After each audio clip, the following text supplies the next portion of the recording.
Alors, vous me demandez ensuite euh, pourquoi j'estime que l'Algérie est une future cible si elle ne plie pas devant les multinationales.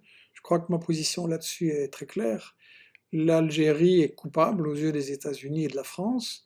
Premièrement, parce qu'elle a mené une lutte de libération nationale armée avec une très longue lutte et très courageuse, avec une guérilla populaire.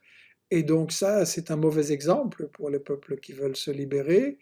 Deuxièmement, parce que dès que l'Algérie a été libérée, elle est devenue un grand centre de la lutte anticoloniale, de la lutte solidaire avec les révolutions du tiers-monde. Ça non plus, ça ne lui a pas été pardonné. Et troisièmement, ben, c'est le crime géographique. C'est-à-dire que dès que vous avez du pétrole et du gaz et que vous ne voulez pas les donner pour rien ou quasi rien aux grandes puissances, ben, directement vous devenez le diable.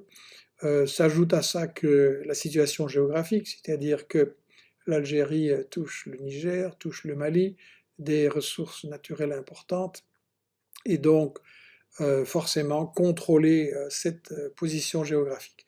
Ça a toujours été l'objectif des États-Unis et de la France, en concurrence l'un avec l'autre d'ailleurs là-dessus. Donc voilà, je crois que c'est l'occasion de réaffirmer ma solidarité avec le peuple algérien et de demander que on ait beaucoup plus d'informations, beaucoup plus de coopération dans l'échange. Vous savez que l'équipe Investi Action, c'est tout petit.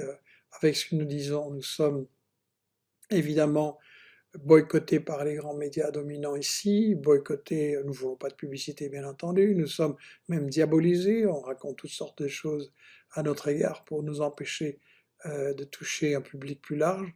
Et donc nous avons besoin de beaucoup plus de coopération avec nos amis algériens et nos amis du Maghreb pour la bataille de la contre-information.